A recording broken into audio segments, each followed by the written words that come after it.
Hello and welcome to the next video. Are you wondering what size 3D printer bed is actually worth buying? Should you go for something compact like 18 x 18 centimeters, stick with the popular 25 x 25 range, or maybe invest in a big machine with a 30 x 30 or even 35 x 35 build plate? In this video, I will walk you through real-world statistics and practical tips to help you decide the perfect build size for your needs.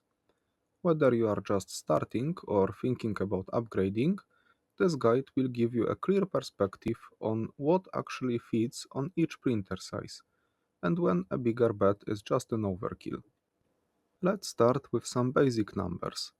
I asked ChatGPT to look through models across Thingiverse, MakerWord, and some other platforms and give me some estimations about average sizes of many publicly available models.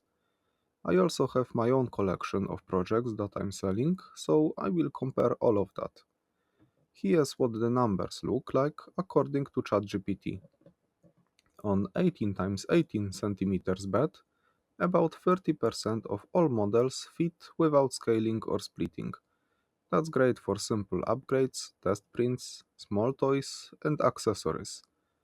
At 20 x 20 centimeters, you are looking at around 30% of all models. That size covers a lot of what hobbyists print day to day. Things like phone stands, brackets, small containers, and house accessories. At 22 x 22 centimeters, one of the most common sizes for entry-level printers, you will be able to print roughly 50% of models found online. This includes many home organization tools, props, and functional prints like desk accessories, drawer inserts, or camera mounts. Going up to 25 x 25 cm increases that to about 65%. This opens up a lot more flexibility. You will be able to print larger decor, more ambitious cosplay parts, or one-piece terrain bases for tabletop gaming. Once you reach 30 x 30 centimeters, you are covering roughly 80% of models. That's enough for most larger functional prints, serious cosplay armor, organizers with compartments, and storage trays for electronics and tools, all in one shot. And finally, at 35 x 35 centimeters or larger, you can print about 90 to 95% of all models published on popular repositories. At this level, you can handle full diorama pieces, large display items, oversized sculptures, and multifunctional prints with no compromises. For my own projects, numbers look slightly more optimistic. 18 x 18 centimeters cover 54% of my projects. 20 centimeters increases the number to 69%. 22 centimeters can cover 81% of my models, and 25 centimeters covers very satisfying 94%. 30 centimeters is enough for 97%, as I have only 5 projects that requires bigger bed size than that.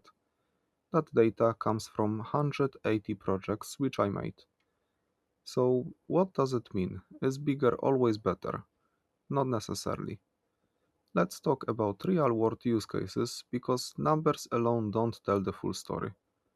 First of all, most models that people download and print, especially as beginners or intermediate hobbyists, are relatively small.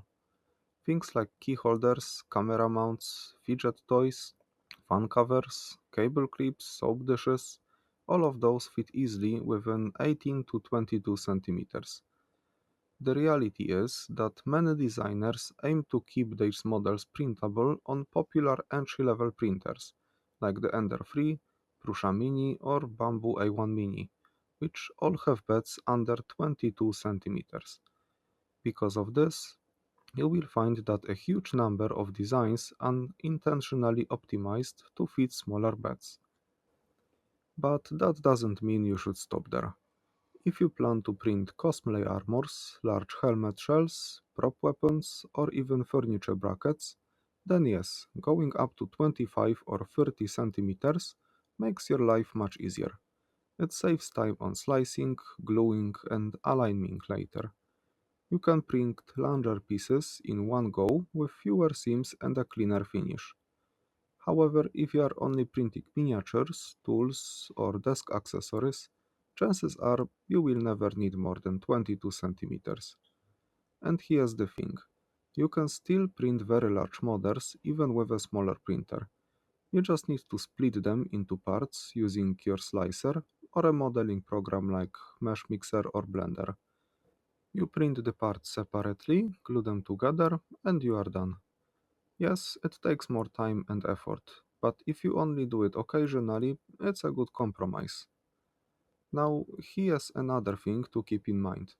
A larger printer takes much more space. It needs a sturdier surface, more clearance, and often comes with heavier moving parts.